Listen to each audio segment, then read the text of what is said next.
Right to some highlights as we talk about it. A low-scoring first half, but you felt pretty good about the way your guys were playing, right? Well, we went down the first drive, Pat, and fumbled inside the 20, so we didn't score the first possession, but we came back and moved the ball effectively. That was a field goal by O'Brien there to start the scoring out. And then we're going to have a 14-yard pass from Darren Slack to Bernard Ford for our second score to make it 10-0. This is actually Poe White coming in here, isn't it, with the 24-yard scoring aerial, and that came in the second period, and it was 10-0 at the time. Poe White. That's right. Poe is no longer a decoy. He's actually a pass receiver now, and he's happy about that. This one coming up is the one to Bernard Ford to make the score 17. And this rounded out the scoring in the first half. 17-0 was the score at halftime. Then in the third period, UCF would come out and pick up where it left off. And I don't know if we've mentioned this yet, but Bernard had an outstanding night. What did he have, 12 catches for 197 yards or something? Yeah, fantastic. Of course, both of those records, number of receptions in a game and total yardage in a game. Of course, great block there by Becton, and another good block there by Poe White on that touchdown. Okay, that made it 24-0 in the third period with 12:23 left in the quarter. And then Don Grayson. Darren completes a pass here to Donnie that you probably could have completed. Look how wide open he is. I think we tricked him on this play. I used to be able to throw the football pretty well. That's a great job there. All right, 31-0. Then Arnell Spencer, who we've heard from him all season long, he'll get into the act with yet another touchdown catch. And as we mentioned before, Mr. Slack with 7 touchdown passes last night. This one went for 27 yards. What a great pass and great catch there. Great concentration on the ball. We had him second down and about 2 feet there, and Mike decided he wanted to take advantage of him there and make him think we were going to run it, so he faked the isolation play and threw the post pattern. West Georgia didn't get on the board until the fourth period. This is a 3-yard touchdown pass from Dave Barker to John Strickland. And, of course, the defense would like to have had a shutout. You know, we played a lot of people on defense. Here they go for the 2-point conversion, and it's not successful. But we did play a lot of people on defense. We played 20-something people over there and really gave West Georgia a shot at scoring this touchdown right here. Interception, 51 yards by Darren Habersham, the fastest player on their team. We were, of course, disappointed about that, but it didn't hurt the final score that much. Had to be Darren Slack's only mistake of the evening, wouldn't you say?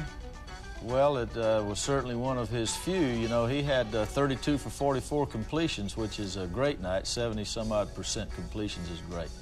Quick look at Perry Moss, and you're going to hear that man's name before this program is over. And then Darren Slack wasn't done in the fourth period. This made it 45-14. Unfortunately, we didn't get that great a video, but it was a good touchdown pass. Again, Bernard Ford was on the receiving end. And that was an audible versus a blitz, and that put us up there to 45-14. And now the last play that I kind of wish we hadn't thrown, but I know that Sean Becton's happy about it since he caught the touchdown pass. You answered this in the paper today. There was some controversy, if you want to call it that. Frank Bohun, who is the head coach at West Georgia and a good friend of yours, was just a skosh upset after the game was over because he felt you were running up the score. Well, I don't blame Frank for feeling the way he did. I mean, if I still were good friends. Well, as far as I'm concerned, I'm sure that he'll feel a lot better, you know, after a day or two when he licks his wounds a little bit. But I wish we hadn't thrown that last pass, but our tailbacks were hurt, and we really were at a loss of what to do there on 3rd down and 3 on the 3-yard line, and so we did something easy. That's about a 50% completion pass, and we may have missed it. If we had, we would have gone for it on 4th down, and I would have kind of wished we'd not make it. We could have kicked a field goal to make it 48, but the difference between 45 and 52 is negligible, in my opinion. All right. Let's take a look at some of the key players from last night's game. And you had some young men come in who did a great job, who we haven't really heard that much of this year. And Mark Giacone, of course, is one of them, the redshirt freshman.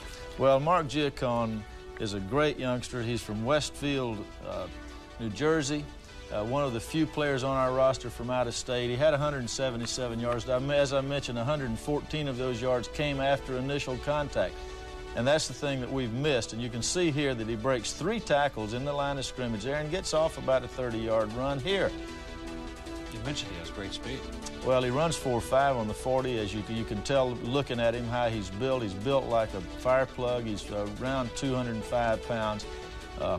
And Mark has really grown up a lot in the last year. He's just a freshman, redshirted last year. Excuse me. So he has 3 years left after this. All right. Craig Rodriguez. Craig Rodriguez is a senior offensive tackle. We moved him from defense last year, number 76, the left offensive tackle here. You can see he's blocking on 57. Tallahassee Leon High School. Mike Rodriguez, the quarterback wide receiver for Miami for several years, is his brother. And he had another brother, Mark, that played at Florida State. And he's a very good football player. The right offensive tackle here, you can see him blocking down in his pass protection here. Offensive line, of course, is coming along. We had no sacks last night, and they did the best job of blocking for the run that they've done since I've been here. All right, let's quickly go off to the defensive side of the ball, and Parnell McCall, your defensive tackle. Parnell McCall, defensive tackle here, number 83, runs and makes this tackle, you can see, from Flagler Palm Coast High School. He's a sophomore. He has 2 years left after this year. He's about 6'5", 255, and can run. Parnell's a good student, and we're looking forward to developing Parnell and him developing himself into an NFL prospect. He has all of the tools that it takes, and if he works hard enough, he'll be playing with the big boys one day.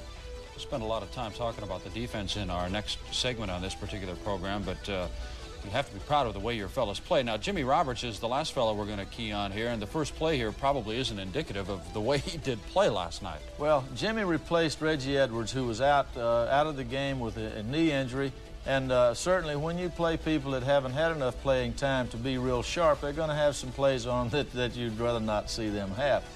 But he comes back and makes several key plays here, which we're going to see. He's from Melbourne Senior High School. He makes a nice play here and prevents the touchdown.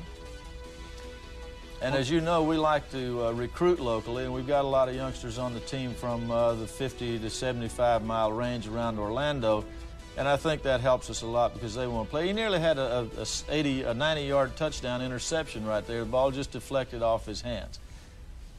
All right, and then he makes another nice third down stop right there.